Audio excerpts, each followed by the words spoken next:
Hi, good afternoon, good morning, good evening, whatever time that you are watching the Abuti Rams live show, and welcome to the Abuti Rams live show.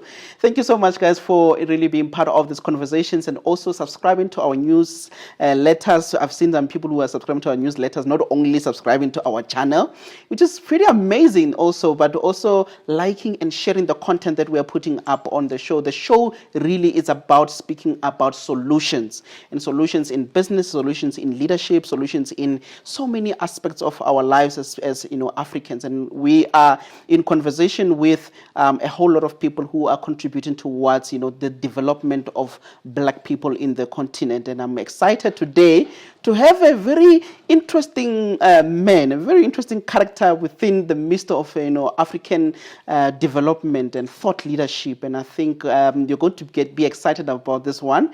If you haven't subscribed, please make sure that you subscribe to this YouTube channel that you are seeing this video and share with your friends so that they can be part of this conversation as well. Today we are talking about African leadership and African thought leadership, and we are sharing so much knowledge on that. And I have a brilliant mind next to me called Baba Buntu. Tobela Baba. Tobela. Ritengokai.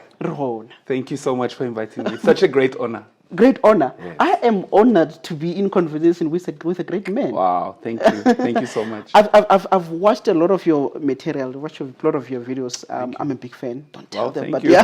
No, that's very humbling. Very humbling. And I think, you know, people get addicted to content because it resonates well to what they want to learn about and what they are all about and what they want to project to people, and as individuals what they want to grow to become.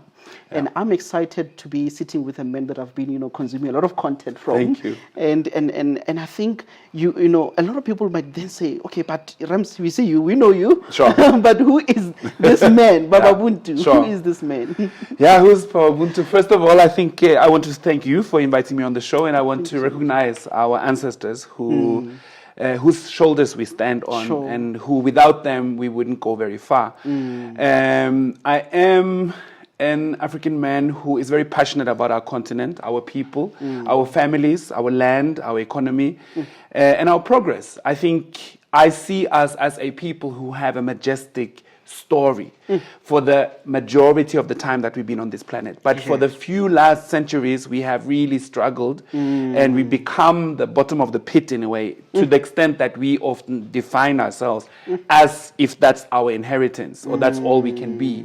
And I think that really disturbs me. So when I wake up in the morning, that's what I need to contribute to, the change of that. I need to contribute to that on a daily basis. I cannot go to sleep if I feel I haven't done nothing to try to move the perimeters of that reality, because that's something that really upsets me, and it infuriates me that we are getting used to it and we are complacent about it. We cannot be. Sure. Yeah.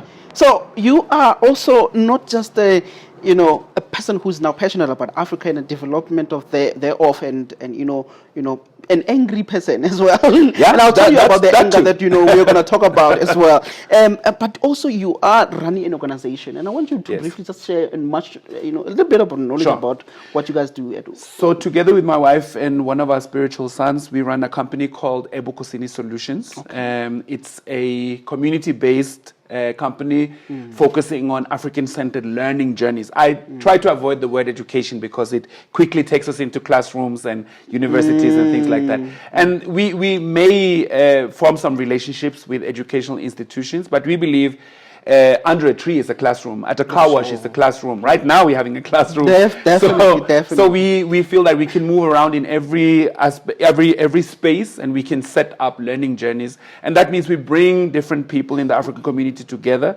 to learn from each other. Sometimes we come with what we want to share, but very often we want to bring people together to learn from each other.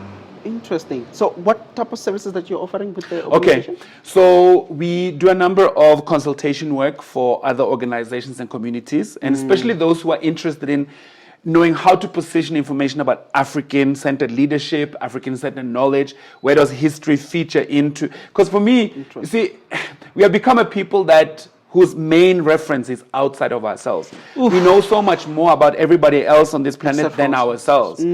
So we live in a world that has marginalized us, and we have become so used to it that we don't even expect to appear in the center. Yeah. And as we know, I mean, a basic of economic development is that at least you need to be in the center of your own reality. Yeah. So for me, the activities we do have we center a lot on the African family. So we do workshops, we do learning journeys, we do counseling, we do empowerment training, we focus on organizations, we focus on entrepreneurs who want to start businesses, and we insist that everything we do must have an African ethos, must be wrapped around and founded on African values. Speaking about African values and speaking about, the African person right now, we are celebrating the Black History Month in October. I don't know if it resonates with a lot of black people in the country, and especially or even people in the continent at large.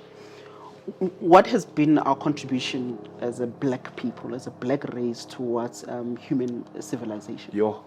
We are the mothers and fathers of civilization. And I'm saying that, I'm not even saying it with an angry voice, I'm saying it with the most confident, natural voice, because that's what I have come to know. Of course, I wasn't supposed to know this, because that's what schools do to us. That's what the curriculum we go through does to us, that it doesn't teach us our true history. So when you don't really know your history, you confront the world, especially when the world seems to have an issue, and the world seems to have an issue with us. We are a threat to this world. People are scared of us. People have all kinds of stereotypes around us, and there's an issue. People want to control Africa. They must teach us how to lead. They must give us stuff all the time.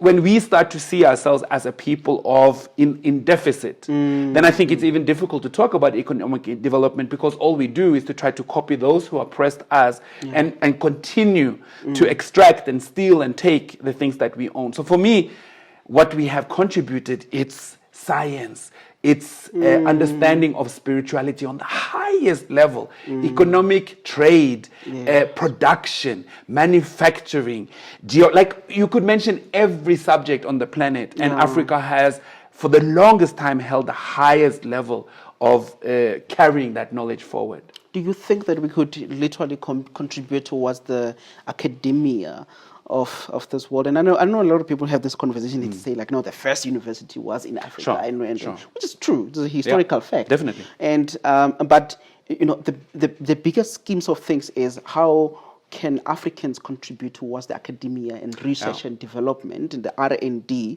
where right now, I mean, we're in the middle of a pandemic, and people are now then saying, how can we then search for solutions in an African way or within Africa, and looking into the African literature and the academic aspect of it, that we have been left by our ancestors to really create meaningful impact.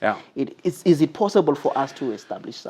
You know what? I think we need to be incredibly bold and courageous. And I think that's really the aim of the activities that we include people in with eBukhosini Solutions. So for us, we are building long term. We don't expect to see the results in a couple of generations.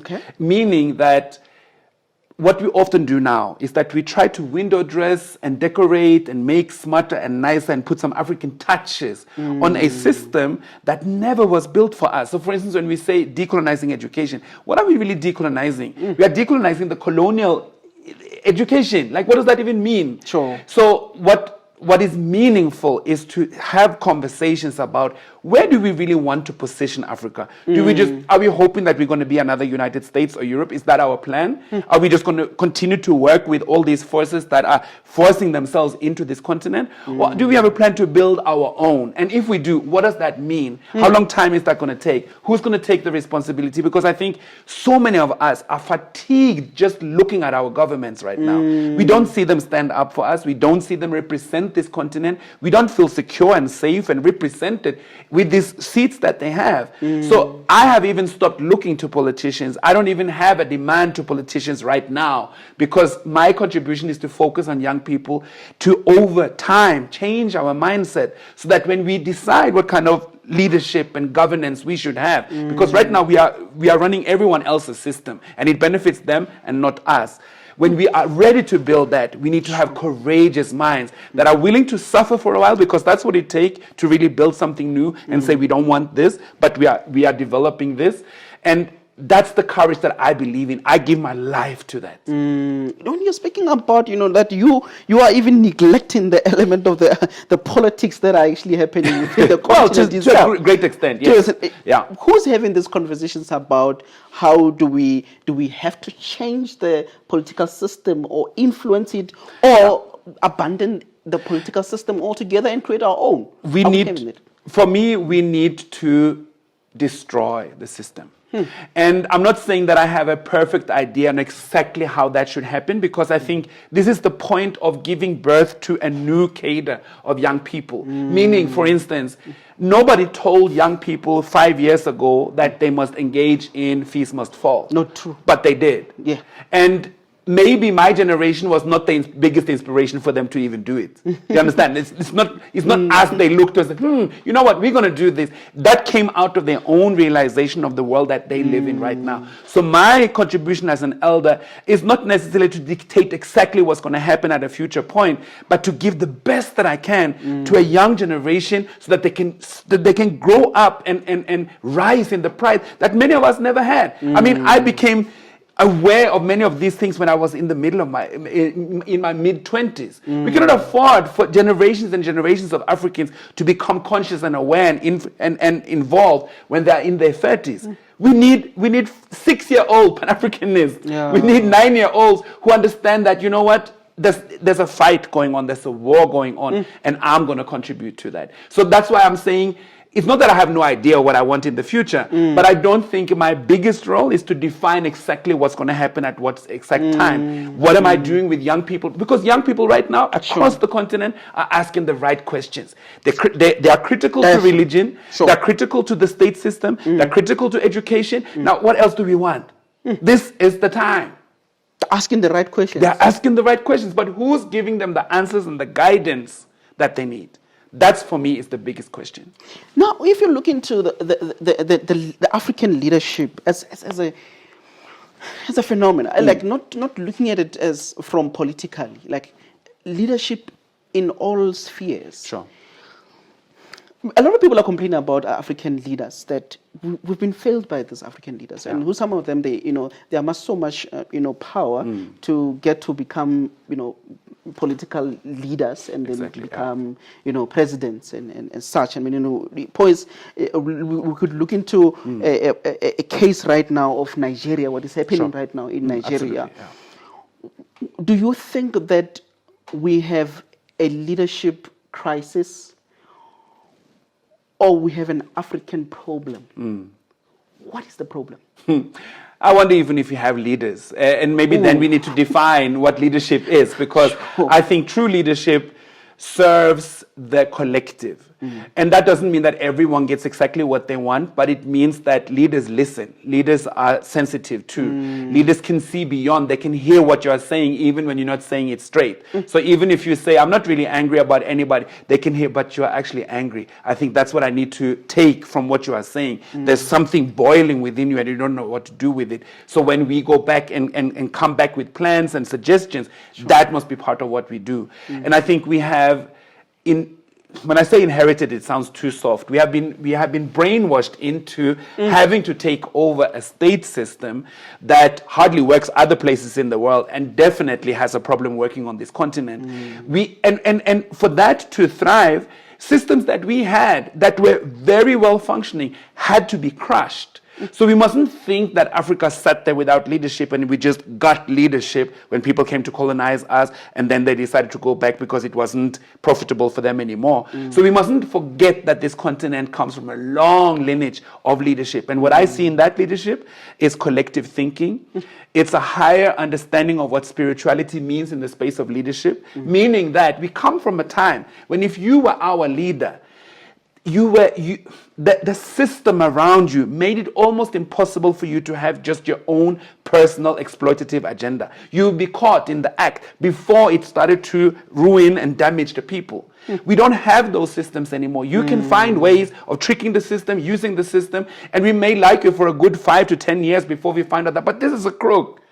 So so for me, it's maybe, I don't think we should go back in African history, but we need to go back and check. We had some systems that worked. Maybe we cannot implement them exactly the same way today, but we can learn the values. We can emulate what it meant to be leaders. But that also means some people will have to go. Some people will have to step down. Some people are not wanted. And I think that's what we struggle with, because as Africans, we think very inclusively, and we find it, maybe if you insult me directly, then I will have an issue with you, but a week later I will kind of find a way to not really make it an issue, you understand? And that's, we need to make some confrontational decisions that are difficult and hard, but if we don't make them, we are actually inviting ourselves to continue to live the way we now know, and that's, I don't think most of us are interested in that.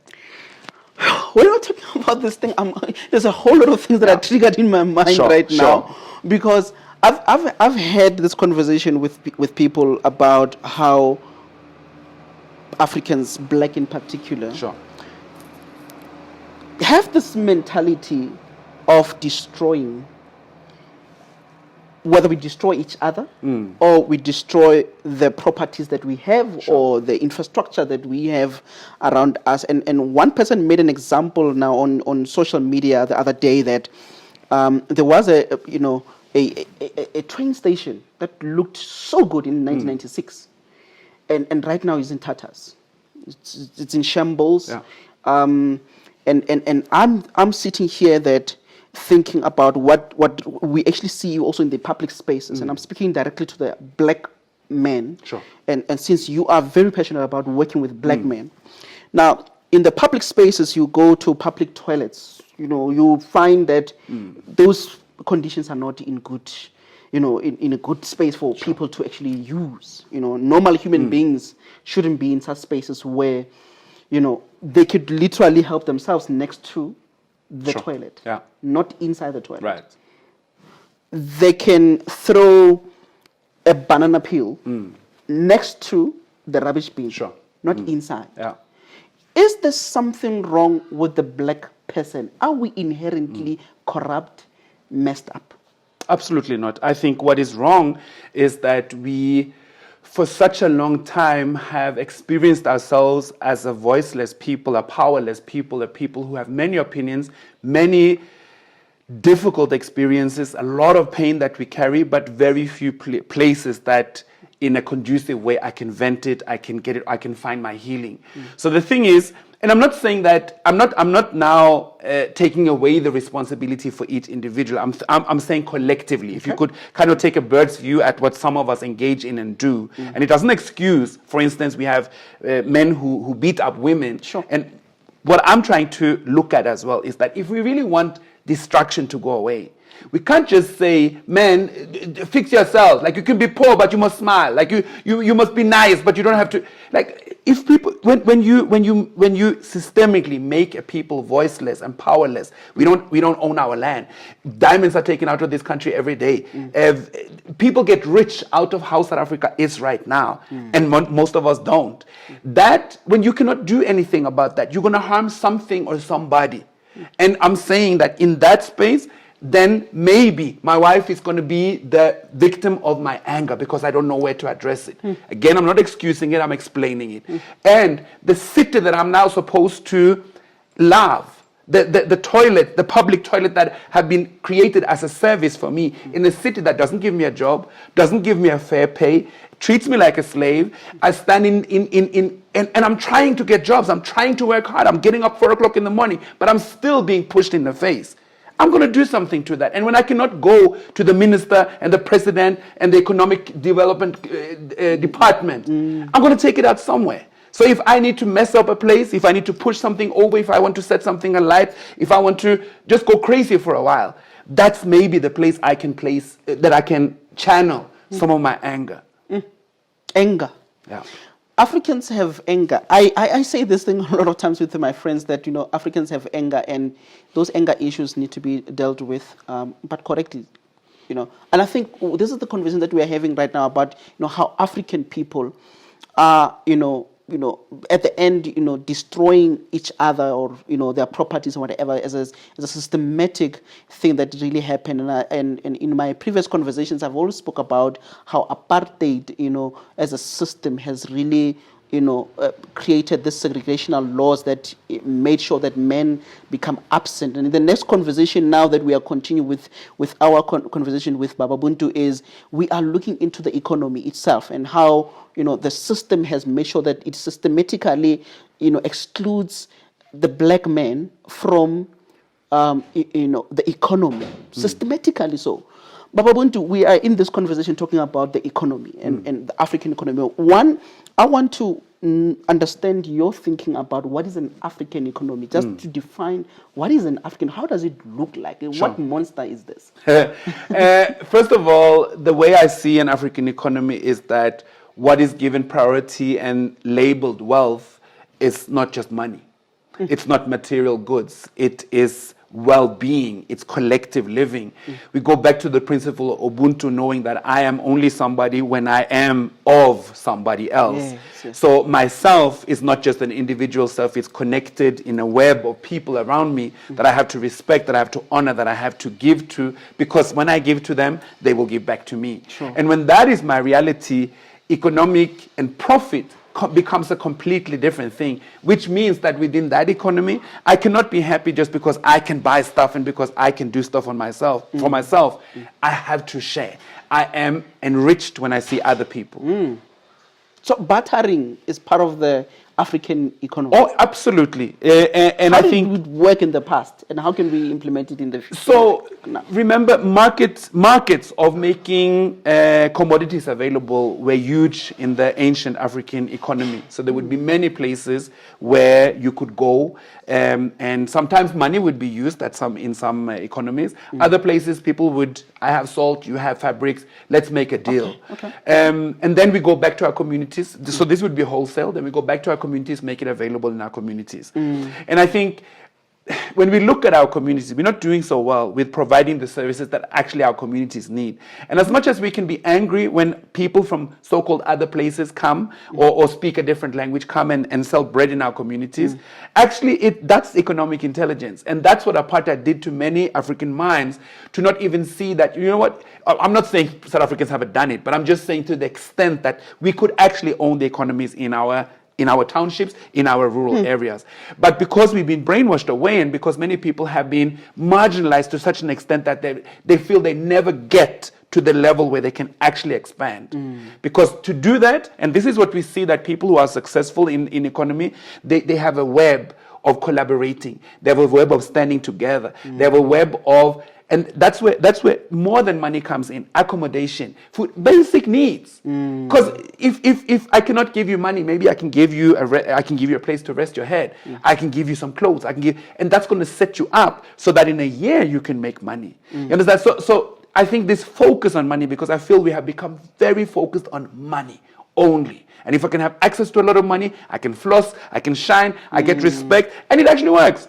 People will respect me when I have that particular car. People will want to be with me when I have that particular way of spending money. Sure. But I might be the most silly person on the inside. What kind of economy is that? Yeah. That favors me just because I happen to be one of the few who have access to something that everybody needs. Sure. So the principle of sharing, the principle of fairness, the principle of those who, for whatever reason, do not have, not being completely ostracized and pushed back and live in abject poverty, that should never happen. And that did not ever happen in the original African economy. But if you were the president of the country right now, how would you resuscitate the economy in an African way? I would shut it down. Shut it down altogether and start it from scratch? No, I would. What are the key things that you would do? 5 key things, maybe 5 things, I don't know. Okay. Or maybe the ones that you would have in mind now. I think, first of all, we would have to have a completely new idea about how leadership comes about, how are leaders selected, based on what criteria. I would want a development that strongly favors agriculture and farmers, black farmers. farmers, African farmers, who for years have worked for so many other people, but actually have the skills, but may not have the money sometimes, may not have the resources to do this. And we need to bring back the agricultural economy of this continent. Yeah. And I would want us to, I can't say exactly in which order I would do the steps, but one thing I have a huge problem with is our borders. Okay. Because our borders were never drawn by us, and they have never or very rarely benefited us. They benefited everyone else, and we need to find a way to also break those borders because they don't work for us. We need to have more openness. We need, when people are very upset about why are you coming here, why are you not in your own country? But this is a continent, there's actually enough for us to share. And we would only benefit from, if we, of course, we need to have a certain order around how we share. But we can actually sustain ourselves. Many of us now sit in our own corners and we have to make a deal with China, we have to make a deal with Japan, we have to make a deal with Russia, where we could actually supply us our own. And I think that's what we need to learn how to do as well, to say that China, wait. Russia, no. Brazil, not now. Congo, yes. Mali, yes. Botswana, yes. Like, we need to revise our understanding. And I don't envision that this is going to happen in a year or two. This is a process that's going to take some time. And that's why I'm saying that my contribution to this is to build the character of courage, the character of, let me say, sacrifice, because that's what it takes. I may, in my individual space, just want a big house, a nice wife, and just sit and relax. Sure. But can the situation in Africa that I now see and witness and I'm part of, can I really afford to think like that? I can't. So why is it that I think it's okay for me to do that? It's because I've been conditioned to think that, you know what, just go in and grab what you can get and then just worry about yourself. Don't worry about other people. So if that's the main value in many people, we can't go anywhere. So for me, it would be to engage people, because I believe in people governance. I believe that people are intelligent. Sure. People want good things, but when you've been pressed up against the wall for generations, obviously they're not going to come off as if they are very interested in sharing interest, because it has never benefited them to share. Yeah. So for me, it's a whole process of complete change. Like I said, I don't say we should go back in the physical sense and pretend it's 2,000 years ago. But we have some valuable templates that we can reinstate, that we can draw lessons from. And it doesn't mean that there's nothing in the world that we cannot learn from. There might be something very interesting in China. There might be something very interesting in Russia. But can we see it through our own filter first? Can we see us before we see everyone else? Because this is what education has taught us. See everyone else and then go back to your community and see how you can bring America in, bring Italy in, bring France in. How twisted is that? That's not even power. So for me, we need to build power in a people that have been designed to be powerless. I'm not saying we are, but that's the design. And some of us fall into the trap and actually see ourselves as a powerless people.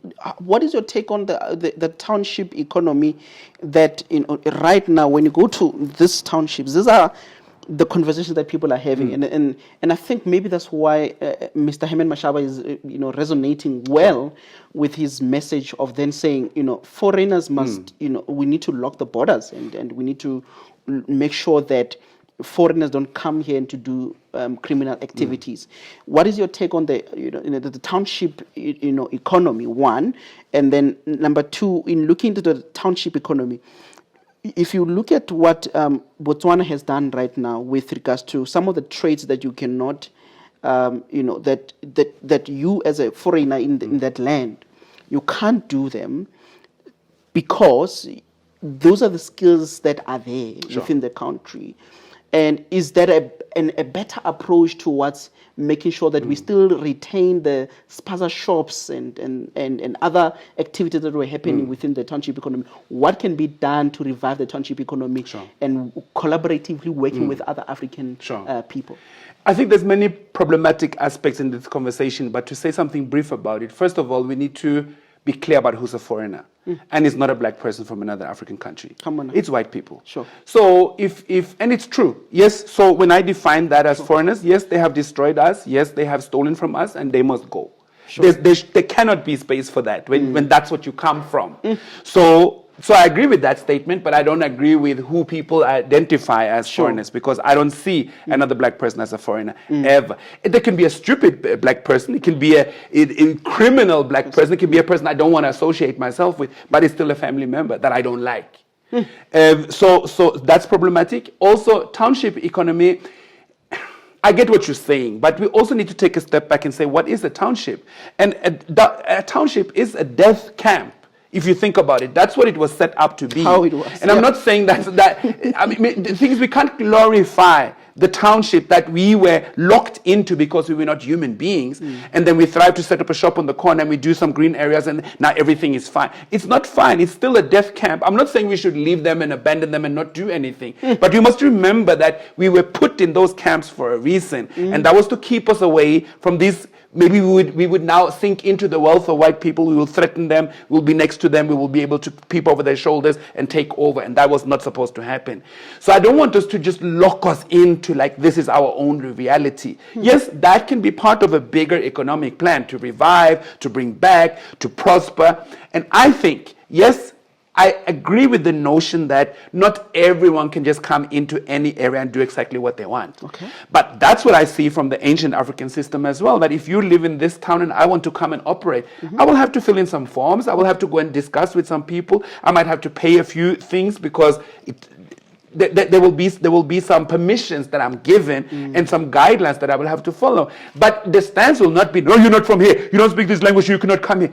But I have an incredible service that I could actually teach some of you. So you could say, you know what, you can operate here, but every year you need to train 20 people and we're only going to pay you this amount of money because that's what we want back from you. But you can have your customers, you can have the market, for instance. I'm just saying, this thing of saying, no, we don't want anything. Actually, that thinking has been taught to us by our oppressors.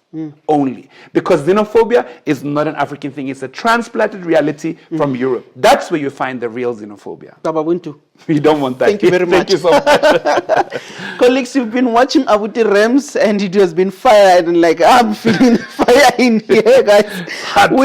And these are the real conversations that we should be having right now as, you know, brothers and sisters of the continent.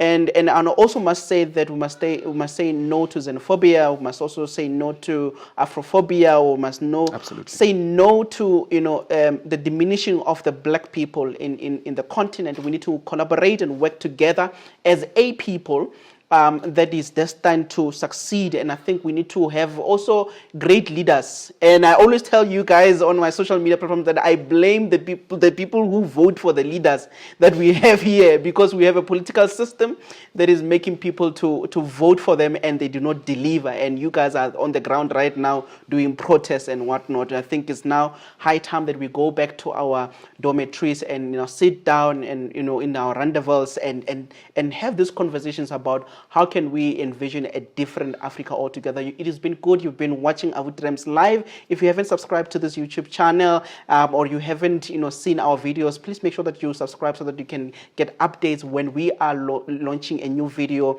There's more and more content that is coming your way. We are trying to develop the African child. Thank you so much for watching. Keep well.